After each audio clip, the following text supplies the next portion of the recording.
Hey everybody! If you've been following along for the last couple of weeks, you know I've been hinting at a big trip coming up, and today I will finally let you in on the secret. If you can see behind me, I am hiking the Hexatrek. At the end of May, I'm heading all the way to France to Thru-Hike the 3,334 kilometer Hexatrek that goes through 14 national parks across 6 mountain ranges in France. Of all the thru-hikes in the world, why the Hexatrek? As with any thru-hike, I'm out there to experience nature, push myself, to challenge myself physically and mentally, and to have a great time doing it. The exciting part about heading all the way to France is the completely new landscape, somewhere I've never hiked before. But as I'm sure you've heard, the Alps look incredible. I've been to a handful of French cities before, but haven't spent much time in the countryside or in the mountains. So being able to see the small towns and villages in the mountains, as well as talk to people and maybe pick up a little bit of the language I'm hoping, will be a really fun addition to my hike. Also, this hike winds its way through some beautiful wine country. So I am very excited to try some local wine,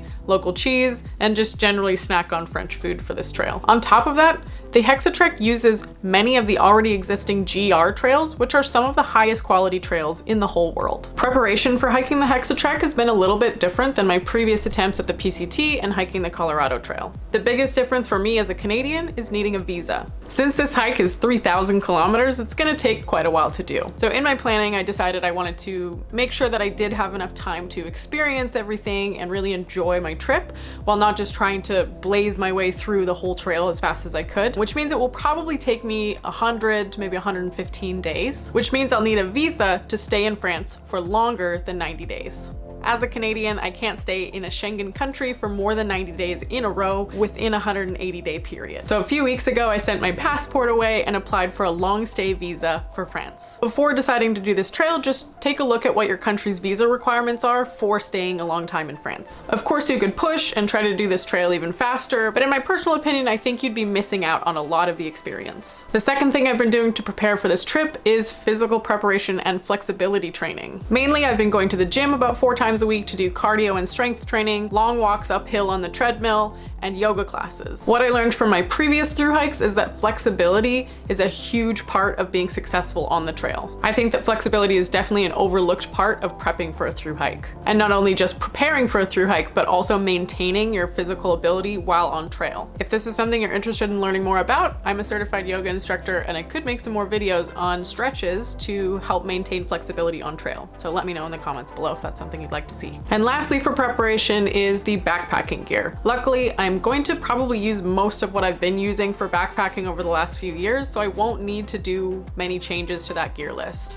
I've got a pretty lightweight setup that I'm already comfortable with. The only thing I'm looking to probably change is my backpack, but I haven't yet found one that I really like that doesn't have like an 8 or 9 week lead time. As for food carries and resupplying, the cool thing about France is that people have been living in these mountains for hundreds and thousands of years. So there are tons of tiny little towns and villages and places to resupply along the way. So this means that food carries will typically only be 2 to 3 days at a time, which will significantly cut down on the weight in my pack, which is really exciting. The other kind of cool thing is that because there are so many villages and towns along the way, the likelihood of getting a hot meal on trail is significantly higher. So this may or may not contribute to me going stoveless or significantly cutting down the use of my stove on this trail. I haven't quite decided yet. As for gear, the same kind of deal applies. It will be pretty easy to replace or change out gear if that is necessary. One thing I'm keeping my eye on is the water situation. Typically there's lots of water through this hike, but there was a low snow year in the Alps this year, so that might affect water availability. So that's just something I need to keep my eye on as I'm hiking. The plan as of now is to leave at the end of May and continue hiking through the summer until sometime in September when I complete the trail. I'll be vlogging the whole way, so make sure to subscribe below so that you can follow along on the adventure. Upon completion, my plan is to also create a full-length documentary of the entire journey. So how does this trail compare to other long-distance trails like the PCT or the AT? So the Hexatrek is 3,034 kilometers long, which in miles is about 1,885 miles. So it's a little bit shorter than the PCT or the AT. I think where the challenge lies with this trail specifically is the elevation gain and loss throughout the trail. The Hexatrek is divided into 6 stages: the Great East, the Northern Alps, the Southern Alps, Gorge and Cos, the East Pyrenees, and the West Pyrenees. The Hexatrek was actually developed very recently. The folks who came up with the Hexatrek connected several GR trails together to complete the long route across France. Additionally, they also created a really awesome app that can help you along the journey.